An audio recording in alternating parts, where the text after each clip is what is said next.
ဒီယာဒီမှာလီဗာပူးအသင်းချန်ပီယံလိဖလားမရနိုင်တဲ့အကြောင်းရင်းကိုပြောပြလာတဲ့ Onry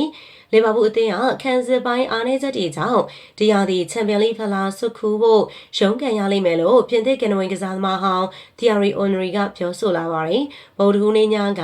ချန်ပီယံလိအဖွင့်ပွဲစဉ်မှာနေပြအာနီစလော့ရဲ့အသင်းကအက်တလက်တီကိုမက်ဒရစ်အသင်းကို2ဂိုးပြတ်ဦးဆောင်နေရင်ကနေချီပါဂိုးတွေပြန်ပေးခဲ့ရပြီးတော့ဝဲချိန်နောက်ဆုံးမိနစ်ရောက်တော့မှဘာဂျန်ဗန်တိုင်ရဲ့ခေါင်းတိုက်သွင်းကိုနဲ့အတူ3ဂိုး2ဂိုးဆိုတဲ့ရလဒ်နဲ့အနိုင်ရရှိခဲ့တာဖြစ်ပါတယ်။ပရီးမီးယားလိမှာတော့လီဗာပူးအသင်းဟာဗန်လီနဲ့အာဆင်နယ်တို့ကိုဂိုးမပေးရဘဲနဲ့နှစ်ပွဲစတိုက်ကစားနိုင်ခဲ့ပါတယ်။ဒါပေမဲ့နယူကာဆယ်ဘုံမောက်တို့နဲ့ပွဲစဉ်တွေမှာတော့တပွဲကို2ဂိုးစီပေးခဲ့ရပါတယ်။အဲဒီအတွက်အန်ဖီကွင်းမှာအနိုင်ရလဒ်နဲ့စတင်နိုင်ခဲ့ပေမဲ့လီဗာပူးအသင်းရဲ့ချန်ပီယံလိအိမ်မက်က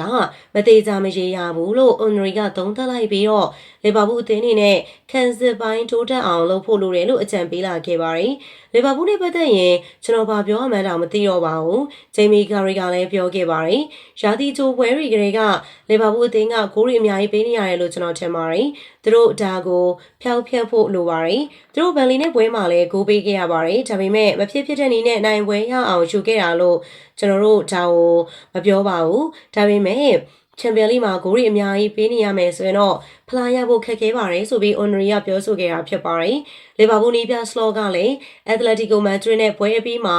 သူ့အသင်းအနေနဲ့ခန်းစစ်ပိုင်းကိုပို့ပြီးတော့တင်းကျပ်အောင်လုပ်ဖို့လိုအပ်ကြောင်းဝန်ခံပြောဆိုသွားပါတယ်။ပရီးမီးယားလိပြည်တွင်းဖလားတွေနဲ့ချန်ပီယံလိမှာရှင်ပြိုင်ဖို့အတွက်လိုအပ်တဲ့အရာတွေကတခုကတော့စိတ်ဓာတ်နဲ့အကြံခိုင်မှုဖြစ်တယ်လို့ကျွန်တော်ထင်ပါတယ်။ဒါပေမဲ့အရေးအသွေးလည်းလိုအပ်ပါတယ်။ဒါကိုလည်းဒီညမှာမြင်ခဲ့ရပါတယ်။နောက်ဆုံးမိနစ်ရောက်မှဂိုးရတဲ့အပေါ်မှာတော့ကျွန်တော်နည်းနည်းစိတ်ပြတ်မိပါတယ်။ဒါကမီဒီယာတွေမှာခေါင်းကြီးပိုင်းသတင်းဖြစ်လာမှာကိုသိပါတယ်။နောက်ကြမှာအနိုင်ဂိုးရတာကောင်းပေမဲ့ပွဲချိန်ပထမပိုင်းမတိုင်ခင် Florian Wirtz နဲ့ Alex တို့ပူးပေါင်းပြီးတော့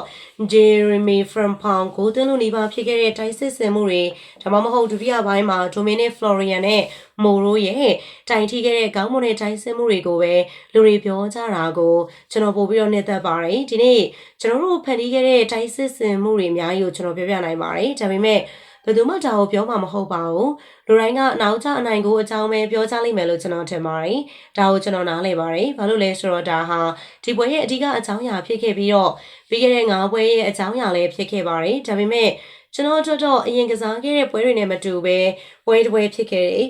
အဲ့ဒီအတွက်ကြောင့်ကောင်းမွန်တဲ့အချက်တွေအများကြီးကိုကျွန်တော်တွေးခဲ့ပါတယ်ဒါပေမဲ့ကျွန်တော်တို့ငကိုမရှိနဲ့ဦးဆောင်နေတဲ့အခြေအနေကိုလက်လွတ်ခံရတာ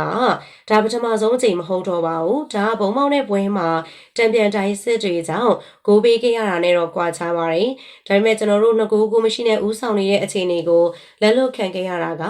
ပြီးခဲ့တဲ့ရာသီကကျွန်တော်တို့အသင်းမဖြစ်ဘူးတဲ့အရာပါအဲ့ဒီအတွက်ကြောင့်တိုးတက်ဖို့များစွာရှိနေသေးသလိုနှစ်သက်စရာအချက်တွေလည်းအများကြီးရှိနေတယ်ဆိုပြီးတော့ Slot ကပြောဆိုသွားတာလည်းဖြစ်ပါတယ်ဗီဒီယိုလေးအဆုံးလေးလိုက်ပါပြီးတော့ကြည့်ရှုပေးတဲ့အတွက်လည်းအားလုံးကျေးဇူးများကြီးတင်ပါတယ်နောက်နေ့ရက်တင်ဆက်မှုတွေမှာပြန်လည်ပြီးတော့ဆုံတွေ့ကြပါစို့ရှင်